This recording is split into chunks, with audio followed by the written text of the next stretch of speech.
Welcome back to the Missionary Disciple podcast. Today we're talking about phases, or even more particularly focused in on activation. And we're really excited to have with us today Michelle, formerly a coin, but now Gallagher. And of course, Anja, my wife. And my name's Andre. So today we're going to talk about these phases in a very focused way on activation. Someone take it from here. Okay, I'll take it from here. Well, just to say what the phases are. The phases are these different elements of our campus outreach. So we have a progression of phases that we're walking through, and we're going to talk today specifically about activation.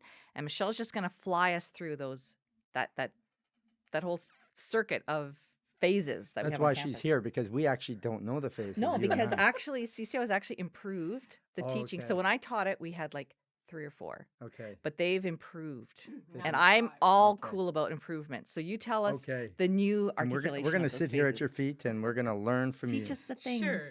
So there's 5 phases. The first one's preparation. The second one is actually activation and outreach together. Third, concentration. Fourth, integration. And fifth being celebration and continuation. You know, back in the day when I was doing it, there was only one phase: get out there and do it. But it's changed. It was Jesus. It's the phase. Who's first? But oh wow. Okay. No, we actually had phases, but We did. Okay. yeah, you're just giving her. I just let you go. It's what Jesus did. He didn't have phases. He was had a Emmanuel, God plan. with it. He had It's a plan. called the master plan. Oh, okay. Yeah, it's a book. Okay. Yeah. Anyway, why don't you tell us a little bit more about activation? Sure. So this phase, activation and outreach, really is that phase where you're just starting, like you're activating your leaders, you're activating the people who are gonna go out and share Jesus on. Okay. And My then kind of people. exactly, and then the outreach, actually going out and finding new people for the message of the gospel. So activating our leaders and then outreaching to the lost, to the people who don't know him. We have a little handout. I mean, the kind of a teaching on it, and I see 3 kind of points to it, and it'd be really good to kind of hit on each one of those points. But I'm just going to go through them very quickly. But it's activation, which is engaging, like you said, returning students. But part of this activation is sowing broadly, or is that different? Anyway, I'm sure you'll talk about it. But the next one is actually stewarding those contexts that you have. Those are. I was really fascinated by those 3 points. It just brought it all into perspective of why this is really important.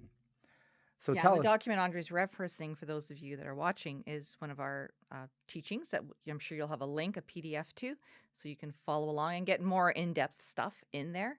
But we're just going to hit on those 3 basic points. So let's talk about, first of all, that engaging the returning students. And Andre and I did a podcast a while back that talked about, trying to woo people back and remind them of the need for them and their particular charisms, and seeing where they're at and making sure that we're loving our leaders. But let's just talk about, like, assuming that we've kind of done that and we've built some bridges with them. We want to engage our returning students. How do you get all of these students to be this force of witnessing on campus, that they would desire to do it, that they'd be into it, that they would donate so much time, and that they're doing it without feeling used? They're not annoyed. They're not why are they so willing to give so much time? How do you do that? Yeah. Okay, first, I actually think it's so important that this is even the first part before on in campus context, to go, like, the first day and go out on campus and to outreach, because we're like, you can go onto campus, but then you can't just say, hey, everybody else just come on and go onto campus. Like, there isn't going to be like buy-in from people. They aren't going to just want to go and do this thing for a club, right? Or they're watching you go and they're like, okay, they're really crazy. I'll just fade away. Yeah. So before any of that starts, before you just kind of go out onto campus, who's first? Like, being able to be with your leaders, with your core team, with the people who also are ready and willing to just go out and reach more people for the message of the gospel. Like, so for us on campus, it's even looked like we just have a leaders night, like Okay. even just bringing all 12 of our leaders into one room, into the into my living room. So is Mhm. that in itself like a motivating thing? Like Mhm.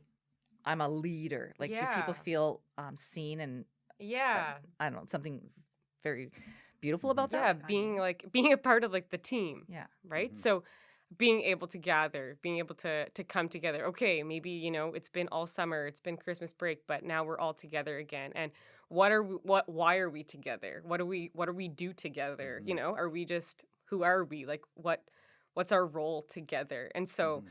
really the biggest thing and of this time when you're actually together with our students is Mhm. being able to like cast the vision, like what is about to happen, because are we Exactly. just going and tabling for the biology club? Like, no. Yeah, I have a problem with the biology club also. Yeah. That was my degree, so um but no, the like why would I want to spend time doing that? It's the first week back of school. I could be doing anything. I could be moving in. I could be going to see all my friends I haven't seen. I could be like buying all my textbooks. Like they could be doing all these things, but why would they spend time going and being at a table, right? So this is actually where we're able to show the students like, okay, actually, here's the greater vision of what Okay. of Yes. what this is. Like, what's something that we all care about? We all care that people know Jesus. That's Mhm. our missionary heart. That is where we all that's what our prayer times are about. Mhm. That's what we live for, is for people to know Jesus. We want the renewal of the world. Mhm. That's CCO's mission. That's just part of each of their hearts, right? But okay, how does this all the way at the beginning like lead to that? And so even if we're writing it out, like, okay, all the way from the beginning, like the survey, which is how we reach out to people at a table, is just get people to fill out 5-question survey. Okay, like, but why? The whole point of doing this survey is so that we can have a conversation. We can start a conversation with a student that we never otherwise would have met, who is just in the university, is just walking by. We don't know who we're Yeah. going to meet, right? But Exactly. um, we get that person at the survey. Why? Because we want their contact information. We want their number. We want to be able to call them that night or the next day to say, hey, do you have 20 minutes to be able to go to Starbucks, and on campus? And I can just tell you more about what we do. Because in that, in being able to meet with them, we get to share about Jesus. We get to talk about, okay, well, what's actually the best tool that we have to be able for them to actually come to a place of being able to put Christ at the center of their life Mhm. is discovery. So being able to go from survey to phone call to the follow-up meeting to discovery, and then people knowing Jesus, like that's what it's all about, right? That's what we care about. That's what that's what it is. And then even further than that, it's like, okay, and now people know Jesus, but actually, okay, what's the next step? Like we want more leaders for the renewal of the world, right? And we want more people who can be in this room. That was significant for us. Like, okay, who are we going to reach in the hallway who's actually going to be the next person in the room? And when Mhm. people have that like mentality or vision or just lens to be able to see what's actually happening, that's when people are willing to do whatever it takes Exactly. to So be that's what you do in with that your hallway. students. You tell them what Yeah. you just told us. Yeah. Okay, so what's happening in their eyes while you're saying these things? Like it gives them perspective. It gives like, wow, okay, yeah, I want that. And so if this is what that can lead up to, I want to do that because I want to find somebody who's going to be in the room. Like I want to build up the next multiplying missionary. Like I want to do that. And so how am I going to find that is going to be doing just this. So You right know, on. you know what I'm hearing. Okay, basically, you're casting vision. You're telling these young people, what the significance of that week, Mm-hmm. the time we're going Activation. to activate.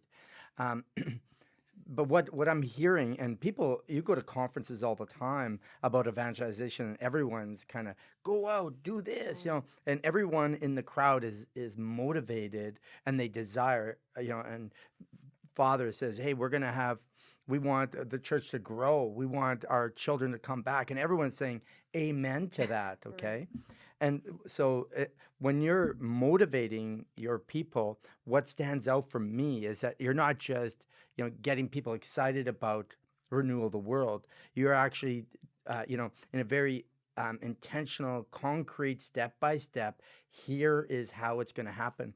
I had a conversation because last year we had a podcast. It was one of our very first video podcast kind of thing.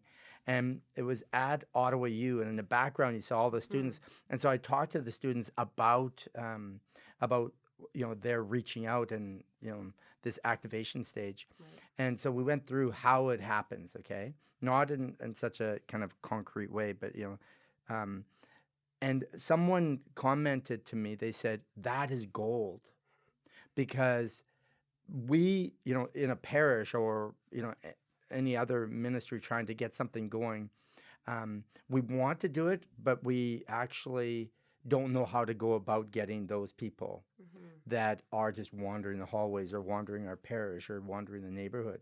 So really, in a very concrete way, we're not just talking about getting excited. All you students that are going to be engaging in mission, this is very, very intentional, very systematic, and it's proven over the last 30 years that it works.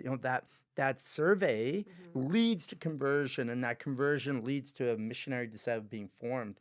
Like, we're not just saying, theoretically this could work. It actually works. Yeah. Would you say that is why it's, those young people are going, yeah, this is actually working, or it can work? Absolutely. Even being in the room with our 12 leaders this past week, when I'm sharing this, to say, like, do you guys believe that this works? I said, how many of you guys started by having a survey given to you in the hallway, and all the hands go up. One girl, our president of our club on campus, like of the movement on campus, it said, like, I remember taking that survey in the hallway, and I remember saying to the person when they asked me, do you have any kind of like faith background at all? Did you, and they go, yeah, I went to a Catholic high school, but I'm an atheist now. And now she's sitting in the room. She's Prez. Yeah. So it works. It works. Yeah. Yeah. Why do you think it works? That's a big question. That's a big question. Yeah. I think it works because it is about the person, not about the program. It's really what I'm hearing you say. It's really contact with people. You're laying your life down as Jesus, Emmanuel, God with us, that in each phase you're actually, this isn't just, documents and programs, and this is you going out and meeting people and meeting the people where they're at, and then really laying your life down for the person in a very concrete way. I think that's what's extraordinary about it. Yeah. I would agree with that, but I would say actually it's people and programs, because leaders are attracted to resources. Okay, yes. Right? Yeah. So when you cast a vision, there's casting a vision that's just inspiration. Like, we want everybody to love Jesus. Yeah. I don't know how to start. But if you cast a vision and you're like, okay, here's how we're going to march it. We're going to do these surveys. It'll get us a contact. We're going to do a follow-up. We're going to and then we'll lead them to discovery. And then we're going to get them to adoration. And then we're going to get them to confession. They're going to encounter the Lord. Like, just when you have a plan, people are like, okay, I can work that plan. Thanks for leading me with a resource and a guidance to be people first within bumper rails. Like, I know how to do this thing, and we're all doing this together. So there's a strength in the unity of approach that we can celebrate it, instead of being like, oh, you're doing that way, you're doing that way. Who's better? Like, you can get into competition even, but we're doing a thing together, and we know where we're going and how we're going to do it, and then we can focus on the person, right? Because we know what we're up to. Yeah. Okay, I'm going to go just one step further on this. So you've casted the vision, and anybody can see that this is very concrete and very intentional, and it has almost like step-by-step approach. So it makes sense. Mhm. And so anyone listening say, yeah, okay, I see how it fits. But tell me the advantage. Why should I go? Like, okay, I'm one of the 12, and what would be the value for me to actually go? Because, if you go, that's great. I'm glad you're, entering into it, and, Mm. I'm supporting it. But why should I go? Like, why should I be one of the 12 that stands behind that table and, does surveys or activates on campus? Why should I be What's it? the Like, well, advantage? yeah, the advantage to me. Wow.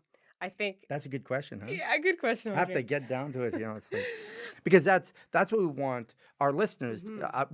We want you to know that it's good for you. It's really good for you to be there. You could see where it's good for the atheist or the Mhm. person wondering, but it's also good for your faith. I mean, I read in the little um, uh, this little Document? document, yes, that um, it would be sad and really a missed opportunity if Mhm. our students it would hurt the student, our leaders, if they Mhm. didn't come out. It's actually, it would they'd miss a huge opportunity. So tell Mhm. me the reason why Mhm. they should come. Yeah.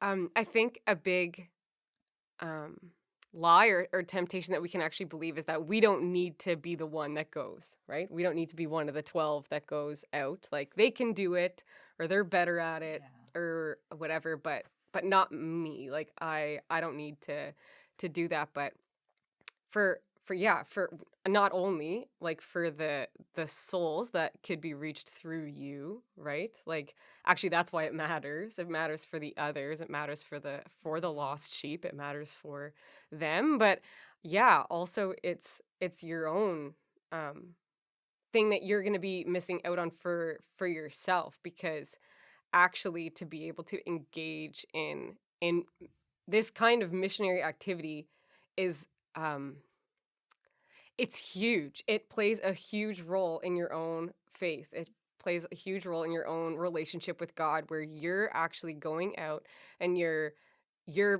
giving everything. You're laying your life down, and to go out and just say, "Yes, Lord, I'm willing to go fight for souls for So the you." fact that you're You know? just giving your Yeah. time is already something, an action that is allowing you to enter into the mission of the church, of the life of Christ. It's like you are Mhm. actually being sharing in the way you're modeling your life after Jesus, who just went out. Okay, I want to ask you guys more about that because Yeah. what you've said so far was been a lot of energy. But if I just took the Yeah. words and typed them out, it actually sounds hard. Lay down Mhm. your life, imitate Jesus, give time. Mhm. Thanks. Yeah. Okay, so what's actually happening in the heart of the student leaders Mhm. that are engaging? Why would they want to give that much time and effort? Why do they want to? What happens inside?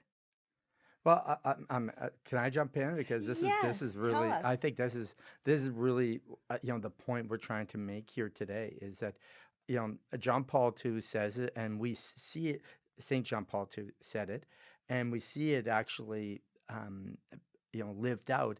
Is faith is strengthened when it's passed on, meaning you're actually um, being called to stand up, and when you stand up for what you believe, you have to believe it in more. No, but I thought it was that you had to have strong faith No, and then you can go and witness. no, I, But I, you're saying the okay, I opposite. see what you mean. We're using really extraordinary language. You have to sacrifice. Okay, I see what you mean. Yeah. Even if you don't, No, I even if, wanted you to say that. I actually wanted you to say, and I'm being a little yeah, facetious, yeah, but that's what we think. Like I'm not strong enough. There's better Mhm. people, yeah, and if I was stronger, I could do what they're doing. But that is not what actually happens. yeah, John Paul II says faith is strengthened yeah, when it is exactly. given to Yeah, others. yeah. So when our He says student pass pass, on. sorry, what did he say? Yeah, he doesn't say given to others. He said pass it on to others. I'm But sorry for misquoting yeah, okay. the most Sorry. holy Saint John Paul II. Yeah, But that's the principle that we find is that when our students step out, Mhm. their hearts are set on fire. Mhm. They enjoy it. They have a smile on their face. Like Mhm. it enlivens them, but they wouldn't know that unless They they did did it. it. right? What's that book that we encourage people to read? It's about the guy that used to be a One former fish, two communist. fish, three fish, blue No, fish. no, the guy used to be a former communist, and you know, Yes. and So the book is Dedication and yeah, Leadership by Douglas Hyde. So it's a fascinating book that I learned as a student and that I've passed on to missionaries. But very interesting. Douglas Hyde was a communist hmm and is a convert to Catholicism. So he was giving a conference to the leaders in the Catholic Church. And the discussion was how to inspire dedication and leadership in our own people. this is what And we're talking about. so what he's saying is like, okay, I'm a convert, I'm Catholic now. I get all the things that were wrong and disordered about communism. But they did something to inspire dedication and leadership in people. What were the things that they did? And is there any learning for us as Catholics to improve how we inspire dedication and leadership? And so one of those principles is actually engaging people right away in mission. So what the communists would do is as soon as you show any interest or join the party is they put you on the street corner with pamphlets to hand out. And right away you're doing a visible association with this group and it's scary. You don't have to say too much, you just have to hand it out. You're in a sense being a witness to your convictions about the Communist Party. We find the same thing happens in CCO because these students are just asking people to fill out a survey. Most of the time, they don't even have to talk about the faith too much. If they want to, they can totally go there. But they can just stand there and do surveys or be smiley or hand the chips, right?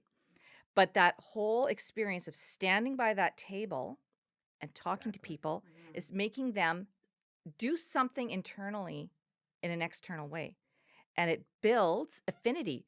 The communists found it by making these people do this right away. It built their association and affinity for the Communist Party that they would be willing to stand up for it. So your convictions actually Your convictions grow in that, yeah, in that right? experience. So if this is how the human person's psychology is created, this isn't the communists invented this. This is God's wiring of our persons. So Can I just, I'm just, I feel this is a really important point, and working with students, there is like a pushback on, okay, I don't have time or whatever the reasons for not being there, but I would believe that the students that we have actually want to grow in their faith, their love for Jesus and the church, and so it's so the normal way to do that is just pray more, go to adoration, go to mass, and this really helps your faith, and it does. This is extremely important.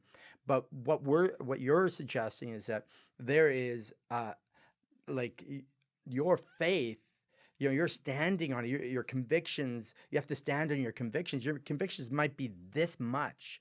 Your relationship with God might be here, but standing out and associating with it and standing next to Jesus in a way and say, I'm with this guy.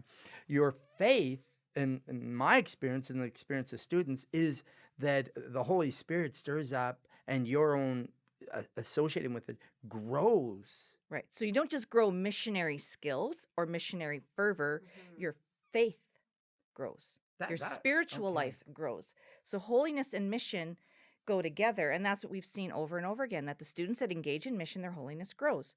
As their holiness grows, they desire for mission, and the mission grows their holiness. So we do a disservice to our students Exactly. to not include them in the good work that you guys could do. You're professionals at it. You can just do the stuff. You're really good at it.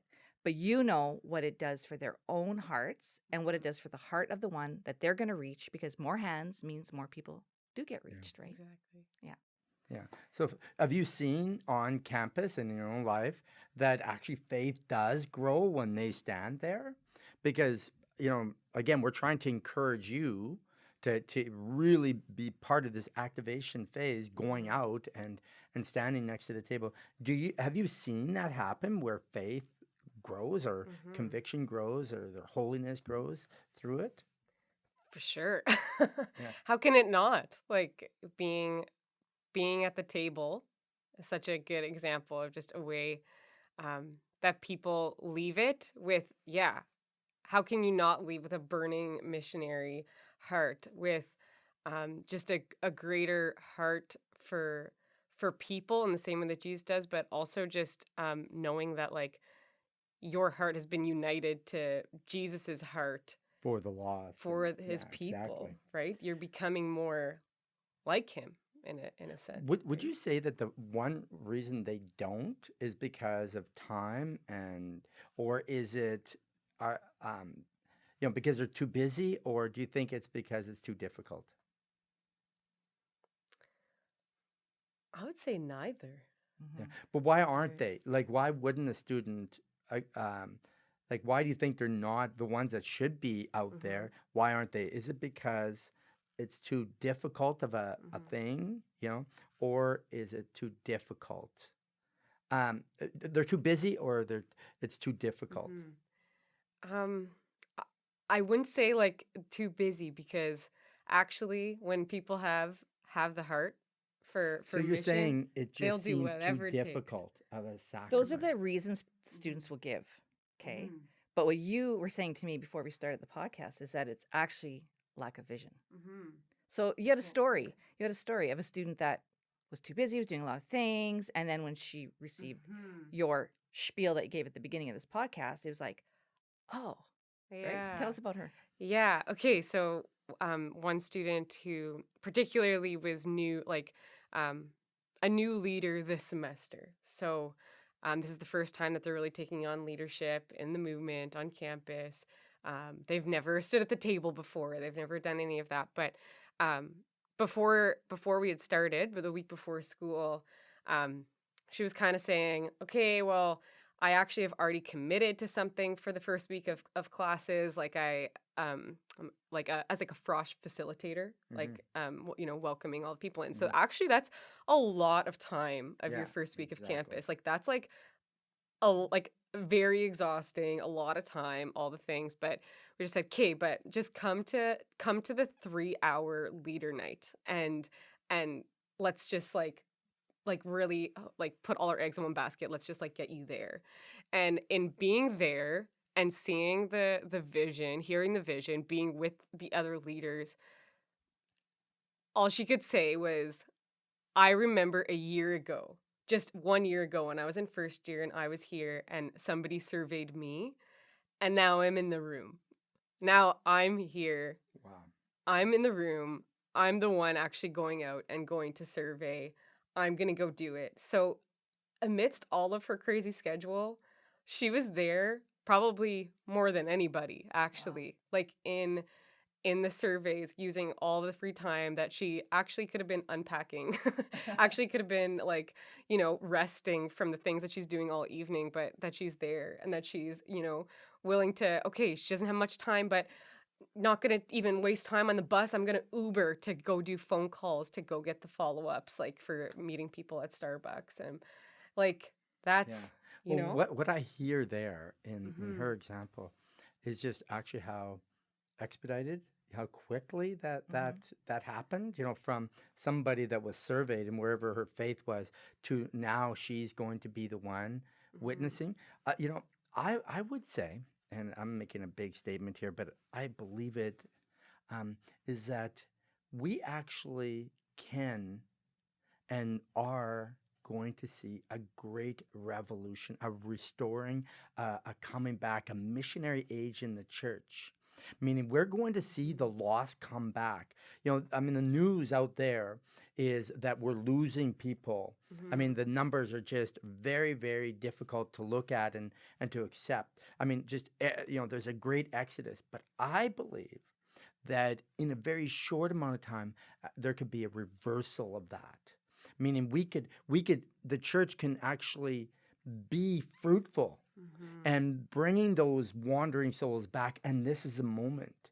But it's not going to it will not happen by documents and by great conferences. It's going to actually happen getting out and activating, doing the work, doing the step by step approach of just getting be there at a table, get someone to fill out a survey, follow them up with a phone call, and then meeting them on campus, talking to them about, what we're offering, praying with them, whatever they need at that moment, and then getting them into a small group, the discovery study, and then preaching Jesus to them in a clear and simple way, inviting them to conversion, and then out of that conversion, receiving the Holy Spirit, some formation, and then they become the one that actually surveys, and it all starts all over again.